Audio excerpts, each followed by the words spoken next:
You know, I stay fresh to death, a boy from the projects, and I'm gonna take you to the top of the globe. So let's go. I wish that those were my lyrics, right? But it's not. It's from the infamous Mr. Sean Jay-Z Carter. These are lyrics from one of his most famous albums, the Black Album, from the song Change Clothes and Go. So I actually use this song and lyrics from the song to describe viral mutations in the work that I do. So I'll give you all a little bit of insight into who I am. My name is Dr. Jacinda Abdul-Mutakabbir, but I go by Jam, like peanut butter and jam. And I am an associate professor at the University of California, San Diego. And I am also an infectious diseases pharmacokinetics and pharmacodynamics researcher. So I focus exclusively on antimicrobial resistance. And with my research, I focus a lot on identifying the social drivers and markers of antimicrobial resistance. And once I identify those social markers and drivers, I then go ahead and I develop preventative interventions to go ahead and mitigate those social drivers within vulnerable communities. So at the height of the COVID-19 pandemic, what we did is we uncovered that there were a very high number of infections and a disproportionate number of infections amongst those that identify as racially and ethnically minoritized. So when we identified this, I immediately was able to partner with a community-based organization, which really focused on increasing things and increasing uptake for preventative resources within minoritized communities. So it was a faith-based organization. So collaboratively, we then went ahead and we developed a three-tiered approach for creating equitable access to the COVID-19 vaccines. So the first tier of that approach included engaging Black faith leaders within the community. So I thank God for the community org that I worked with because they really facilitated a lot of that for me. And then afterwards, we would have the delivery of vaccine education from a Black pharmacist. Surprise, surprise, that pharmacist was me. And then after that, we'll go ahead and we have vaccine clinics directly following that because we know, right, we have a very small window to when we provide information to have people actually act on that information or that recommendation that we provide.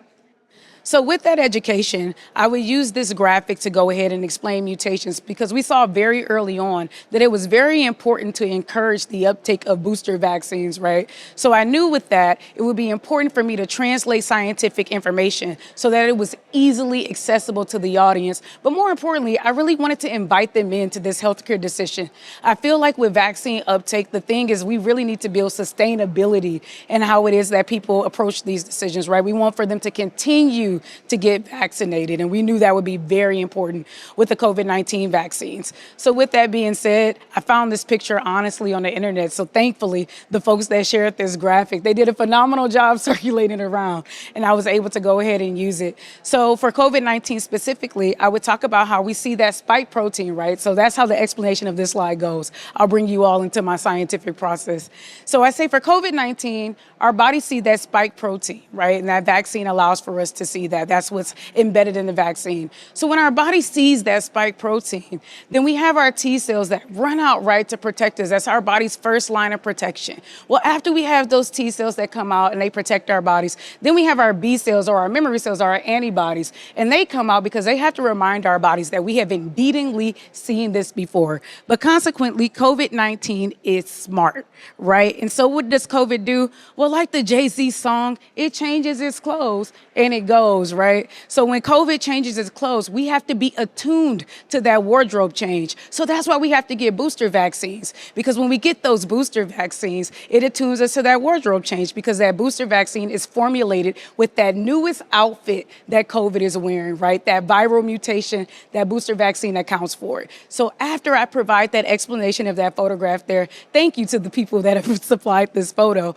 I then tell them, well, these are the recommendations for the COVID season. And at that time, the recommendation was that individuals receive that COVID-19 booster that had that wardrobe change for that season, right, from 2023 to 2024. So again, we will approach that as we move into this next COVID season. And then it was a recommendation if you were 65 and older, and if you all know faith-based communities, a lot of times, the bulk of the community is 65 and older. So I make sure to put that recommendation in that if you get that vaccine, then you want to make make sure you come back, right, to get that boost, to get an additional booster dose.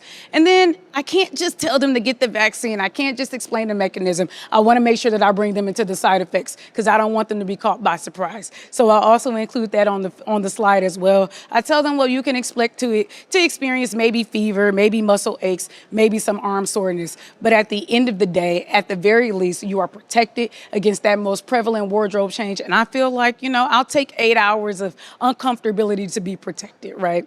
So after I explain that, we then have the COVID-19 vaccine clinic. And I think the important piece, especially as we are immersed in this new climate of vaccine uptake, is to think about how can we provide education, but more importantly, how can we provide access to those therapeutics specifically? What can we do to increase that? So afterwards, we have vaccine clinics, and we are able to provide access to those vaccines. So what you all will see here in this data was our first vaccine clinic that we had. So at the time, or at the height of the pandemic, we were doing education virtually. So we would do the webinar, and then after the webinar, about 3 days following, we would go ahead and we would have the vaccine clinics, and we would have those vaccine clinics at the churches within the community. So at this time, this data is reflective of our first vaccine clinic that we had directly following our first webinar that was provided to that faith community. So I worked at Loma Linda University, and at that time, we were vaccinating anywhere from 1,000 to 1,500 individuals per day. So during the time that we had the largest vaccine site in San Bernardino County. So during that time that we were vaccinating, what we noted were that irrespective of Black individuals and Hispanic individuals being the most represented in hospitalizations, they were the least to receive the vaccine. So we knew that it was important to increase that there.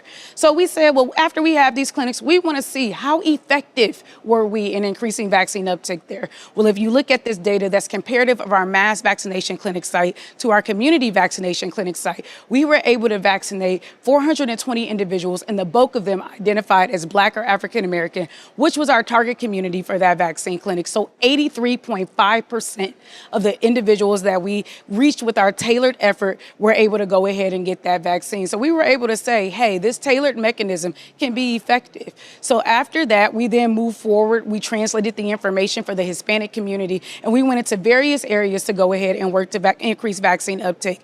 To date, we have vaccinated over 3,000 individuals with the COVID-19 vaccine, representing the original vaccine, including updated boosters. And I am so excited to head back into the community this upcoming vaccine season. So now what I do is I educate on other vaccine preventable diseases. So I use COVID-19 as my gateway.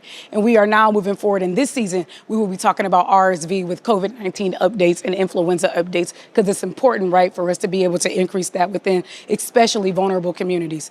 But it's not enough to go ahead and increase this uptake. We have to make sure that we spread awareness on how it is that we can do this, especially for vulnerable communities. But more importantly, what this work has shown me is that we have to bring the community into the activities that we do. We cannot go into the communities and do this work, do this great research, and not bring them into the efforts, right? We need that commitment, that dual commitment into the work. So as you all will see here, these are the manuscripts that we have published based on our activities, because I want to make sure that folks know the stories of the Inland Empire, which is the community that I serve. So our first manuscript was published in the Lancet Global Health, and that was on our first effort that we did, our initial 3-tiered approach. So following that, we then published on the interim outcomes that we had following the rapid implementation, and then that tailored approach that we then recreated to serve the Hispanic community is featured in there. So what you will find in each of those articles is the inclusion of the community leaders that helped us get this work done as authors. So now I get emails like, Dr. Jam, are we going to Switzerland? As they get the predatory emails from the journal. And I tell them, no, not this time, but maybe next time we'll go to Switzerland. So if you're watching this, invite us to Switzerland. So following that, we have now recreated this effort to go ahead and address other preventable diseases as discussed. To date, we have published on influenza, and we have went ahead and we've used tailored efforts to provide education on influenza, and we've moved forward with publishing those efforts. I look very much forward to publishing our latest outreach on herpes zoster and uptake and awareness regarding that vaccine and virus. So I thank you all for your attention, and I hope that this has been helpful.